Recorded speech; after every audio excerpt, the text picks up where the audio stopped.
2022년 8월 10일 수요일 천안광성교회 새벽기도회 시작하겠습니다. 찬송가 333장 찬양하겠습니다.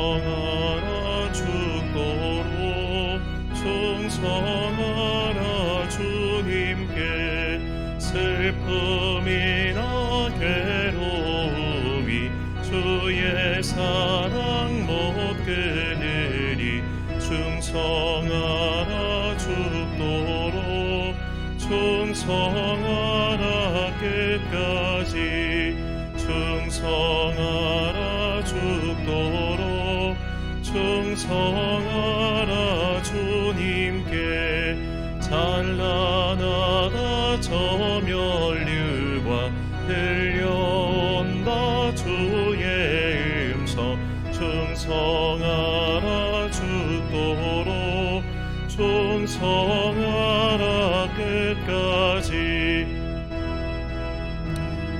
죽도록 충성하라 주님께 항상 내가 힘쓰오니 주님 나를 도우소서 충성하라 죽도록 충성하라 끝까지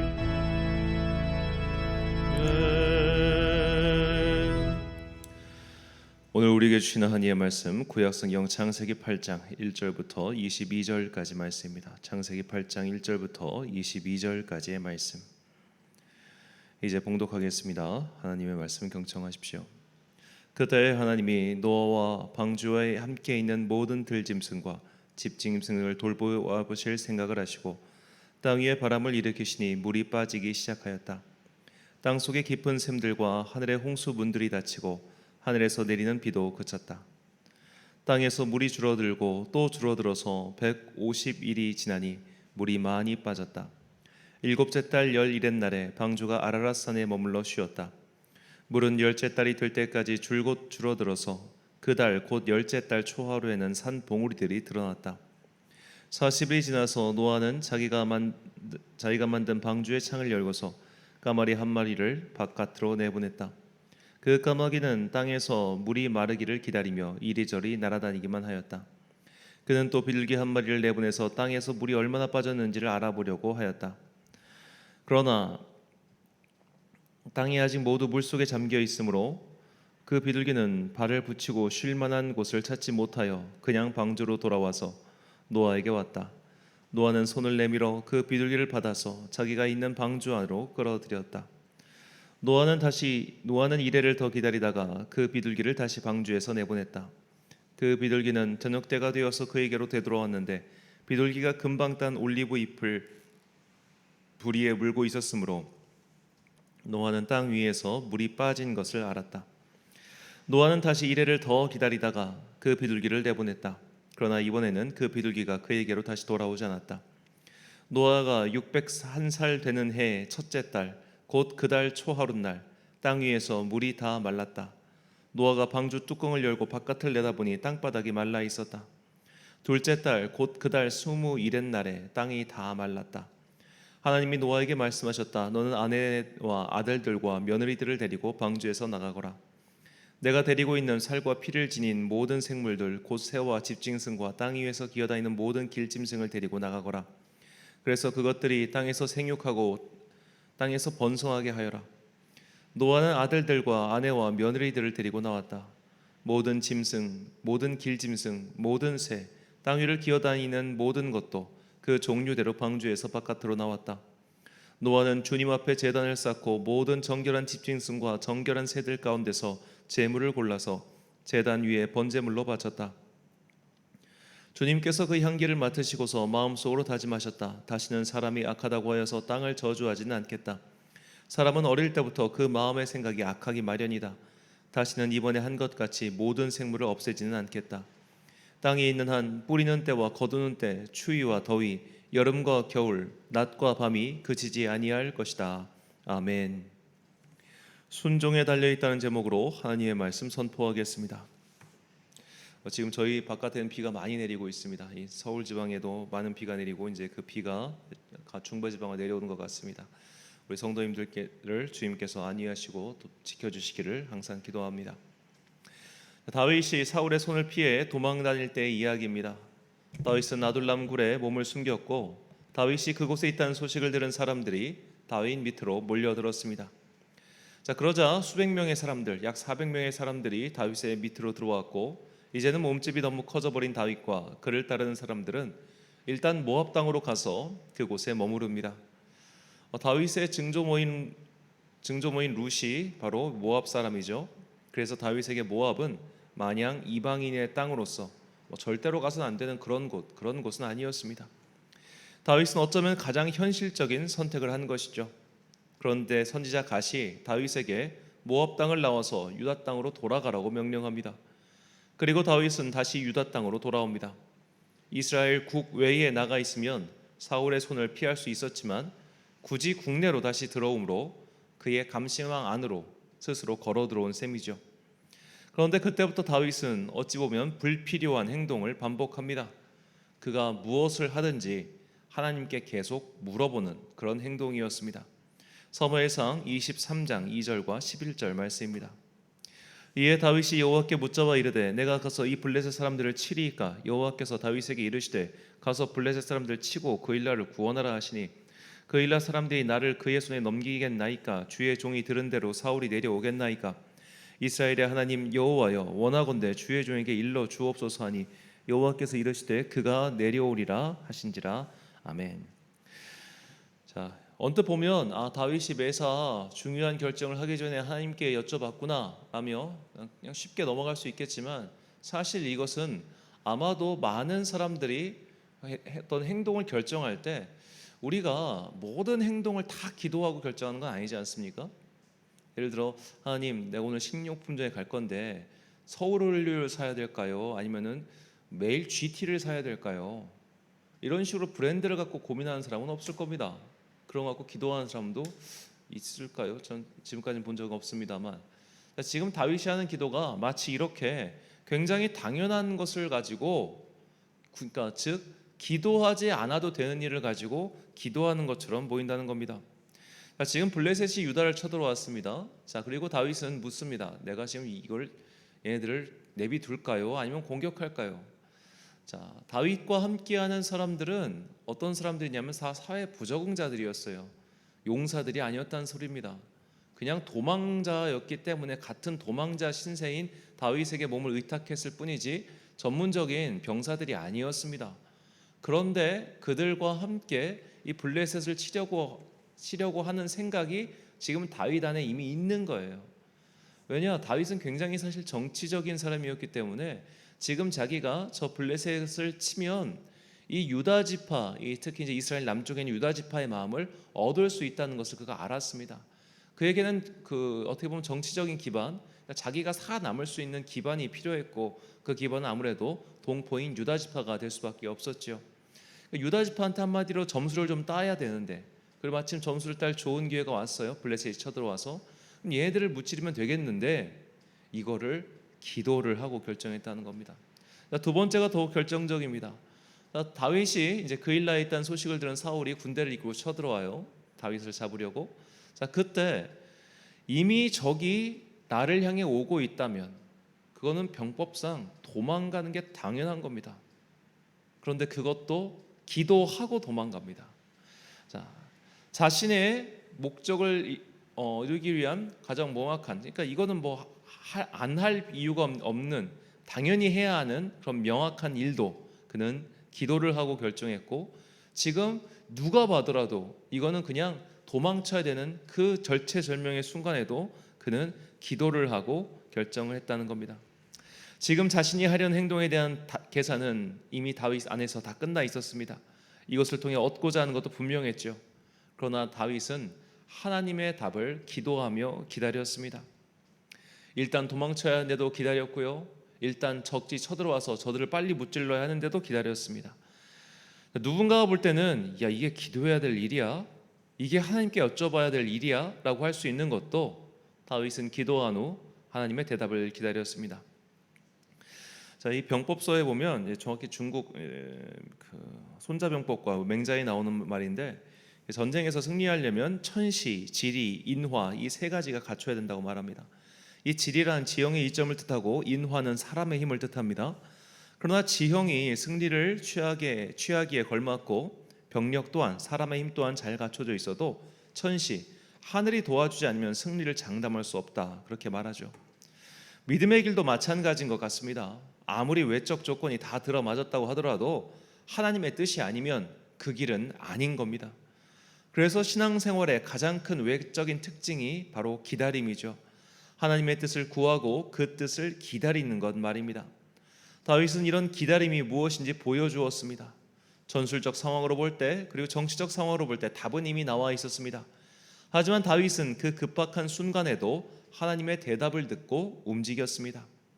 오늘 본문에 나온 노아의 이야기 또한 마찬가지입니다. 40일 동안 온 세계에 비가 내렸습니다. 그리고 지상의 모든 생명체가 멸절당했습니다. 이제는 비가 그쳤고 물이 점점 빠지기 시작합니다. 그리고 150일이 지나 방주는 마침내 아라랏산에 정주하였습니다. 자, 그렇다면 이 노아와 그의 식구들이 방주 안에 머물러 있었던 총 시간, 그러니까 그들이 들어가고 나서 이제 비가 내리기 시작하고 그들이 나왔을 때까지 그 총 시간이 전부 며칠이 소요되었을까요? 무려 370일이나 됩니다. 1년이라는 시간을 그 방주 안에서 꼬박 갇힌 채 생활한 것이죠. 방주 안이 고요하고 정숙한 공간이었을까요? 무슨 크루즈선 마냥 각자의 침실이 있고 화장실도 있고 그런 먹을 것도 있고 그런 곳이었을까요? 그럴 리가 없죠. 새들은 날아다니고 짐승들은 먹고 배설하는 곳이었습니다. 그냥 거대한 그냥 동물원이죠, 동물원. 자, 그런 곳에서 오직 천장에 있는 작은 창문 같은 것 그 하나를 보면서 1년을 버티고 사는 것이죠. 그렇게 답답한 공간에 오래 있었으면 웬만한 사람도 아마 미치지 않고서는 참 힘들었을 겁니다. 노아는 까마귀와 비둘기를 보내서 땅이 얼마나 말랐는지 확인합니다. 마침내 비둘기가 감람나무 새 잎사귀를 물고 돌아왔습니다. 나무에 새 잎사귀가 피었다는 것은 이제 물이 다 빠지고 사람이 살 수 있을 만한 환경이 되었다는 소식이나 마찬가지였습니다. 자, 보통 사람들이었다면 이때 어떻게 행동했을까요? 야, 드디어 물이 다 빠졌구나. 이 지긋지긋한 방주 생활 더 이상 못하겠다. 빨리 나가자 하며 얼씨구나 방주 문을 열고 나갔을 겁니다. 하지만 노아는 계속 기다립니다. 그 이후에 노아가 이 정확히 물론 어떻게 연대를 잡냐 조금씩 다르긴 한데 최소한 20일, 최장 70일을 기다려요. 그리고 노아는 하나님께서 나오라고 하셨을 때 비로소 문을 열고 나옵니다. 본문 13절부터 16절까지 말씀입니다. 600일 첫째 달 곧 그 달 초하룻날에 땅 위에서 물이 거친지라 노아가 방주 뚜껑을 제치고 본즉 지면에서 물이 거쳤더니 둘째 달 21햇날에 땅이 말랐더라. 하나님이 노아에게 말씀하여 이르시되 너는 내 아내와 내 아들들과 내 며느리들과 함께 방주에서 나오고. 아멘. 자, 만약 우리였다면 우리는 과연 하나님께서 나오라고 하실 때까지 기다렸을까요? 이미 비둘기가 감람나무 잎사귀를 물고 들어왔을 때 이거 됐다 하고 나오지 않았을까요? 혹은 초하룻날 딱 눈을 이 창문 뚜껑을 열고 이렇게 해서 보니까 물이 다 말랐어요. 그럼 나가지 않았겠어요? 그런데도 노아는 거기서 한 달 이상을 더 기다립니다. 그가 남달리 신중하고 남달리 기다릴 줄 아는 사람이었기 때문이 아니죠. 그가 하나님의 명령에 순종할 준비, 즉 하나님께서 명령하시면 나는 그것에 즉각적으로 반응할 준비가 되어 있는 사람이었기 때문에 그가 말씀하시기 전까지 기다렸던 겁니다. 이것이 성도의 자세입니다. 내가 먼저 알아서 판단하고 결론을 내리고 행동하는 것이 아니라 하나님의 뜻을 확실하게 들은 후에 신중하게 한 걸음을 내딛는 것 말이죠.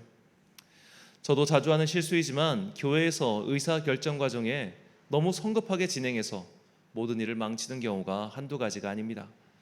어떤 사람들은 민주적 절차에 따라 과반수 이상의 동의를 얻었으니 이 일을 진행해도 된다 그렇게 말하죠. 또 어떤 이들은 지금 이 시기를 놓치면 좋은 기회를 날려버릴 수 있으니 일단 진행해야 한다고 말하기도 합니다. 물론 둘 다 맞는 말입니다. 그러나 이것은 소위 세상적 기준에서는 맞는 말일지 모르나 하나님의 기준에서는 맞지 않는 말일 수 있습니다. 아무리 땅의 조건과 인간의 조건이 맞아도 하늘의 때가 아니면 전쟁에서 승리할 수 없는 것처럼 모든 조건이 합당해 보여도 하나님의 뜻을 구하며 매사를 신중하게 기도하며 진행해야 합니다. 특히 교회 공동체 안에서 기도하며 진행하자라는 말은 모든 공동체의 일원이 이 사안에 있어 동의를 할 때까지 천천히 진행해보자는 뜻이기도 합니다. 언뜻 보면 지도자의 이런 행동은 굉장히 우유부단해 보이고 답답해 보입니다. 하지만 다윗과 함께한 공동체의 사람들도 그리고 노아의 가족들도 그들이 굉장히 답답해 보였을 겁니다. 이미 명명백백한 상황인데 왜 기도하고 있느냐, 왜 기다리고 있느냐라고 반문했을 겁니다. 하지만 노아와 다윗은 고집스럽게 주님의 대답을 기다렸습니다. 그렇게 하나님의 대답을 기도하고 기다렸을 때 모든 일은 순적하게 진행되었고 그들이 기대했던 것보다 더 큰 일들이 일어났죠.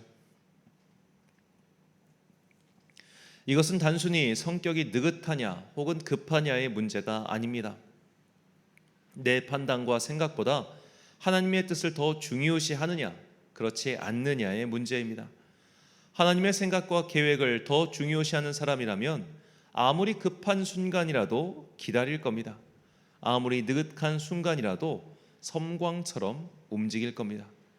속도 조절을 내가 하는 것이 아니라 하나님께서 하시는 겁니다.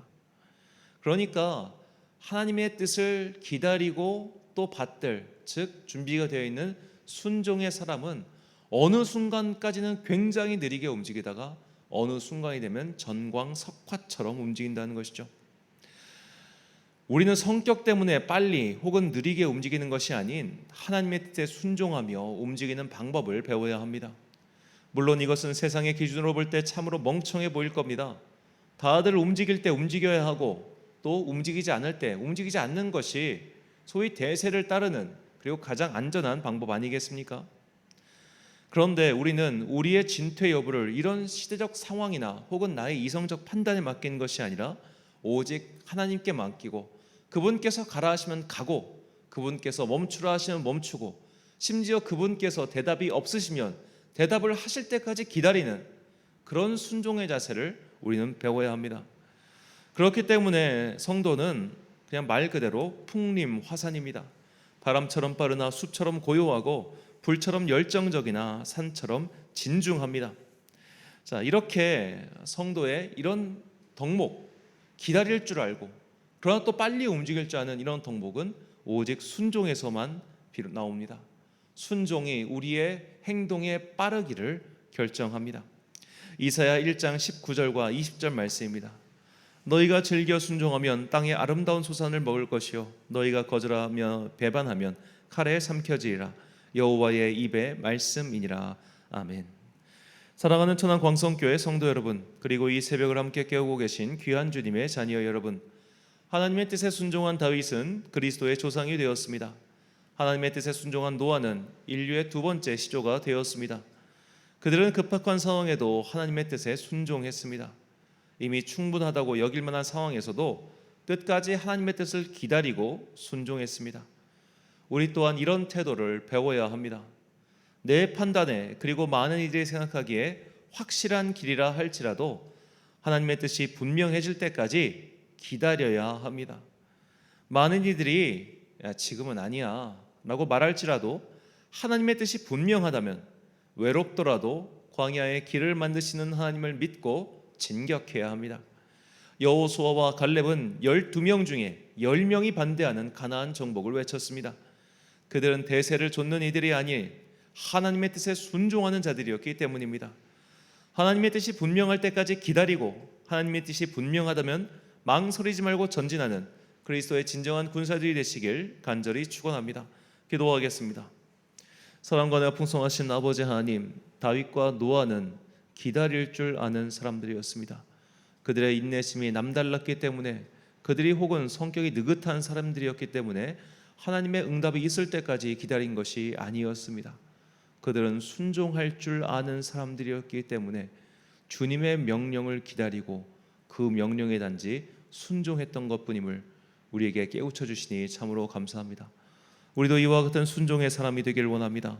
내 판단과 나의 상황과 내 주변의 말에 귀를 기울이고 그것으로 결정하는 그런 세상의 상식적이고 훌륭한 그런 사람이 아니라 하나님의 뜻에 순종하여 나의 진퇴를 결정하는 그런 그리스도인, 그런 주님의 사람 되게 하여 주옵소서.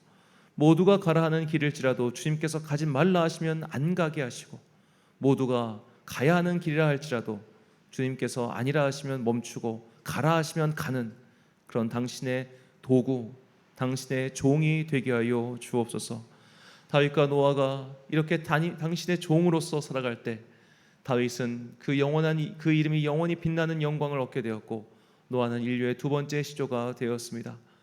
우리도 이 또한 이렇게 주님의 뜻에 순종하여 나아갈 때 나아가고 멈추라 하실 때 멈추고 후퇴하라 하실 때 후퇴하면 주님께서 우리를 통하여 아름다운 하나님 나라의 영광을 이루어 가실 것을 믿습니다. 당신의 그 영광의 일에 동참하여 주님께 쓰임 받는 당신의 거룩한 자녀들 되게 하여 주옵소서. 많은 비로 말미암아 우리 성도들의 출퇴근길이 위험할까 염려되오니 주님께서 그들을 지켜주시고 그들의 삶에서 항상 주님께 주시는 평화와 은총이 함께 하시기를 주께서 항상 돌봐 주옵소서. 연로하신 성도님들부터 수험생 자녀들까지, 또 멀리 군복무를 하고 있는 청년까지, 외국에 나가 있는 청년들까지 주님께서 한 명 한 명 그들을 돌보시고 그들을 눈동자와 같이 지켜 주옵소서. 오늘 하루도 우리 참 좋으신 주님의 은총과 평강이 모든 성도들의 삶 속에서 역사하기를 소망하오며 이 모든 말씀 순종의 본이 되신 예수 그리스도의 이름으로 기도드립니다. 아멘. 창조 세계를 죄송합니다. 이거는 어제 기도 제목이고요. 자, 기도 제목. 우리가 순종하기 위해서 지금 내가 해야 될 일은 무엇이겠습니까? 나는 하나님의 뜻을 기다리고 순종할 수 있는 그런 준비가 되었습니까? 오늘 기도하시면서 순종에 대해서 묵상하시고 또 기도하시길 바랍니다. 주신 기도의 제목 가지고 묵상과 기도의 힘쓰는 하루 되시길 바랍니다. 기도하겠습니다.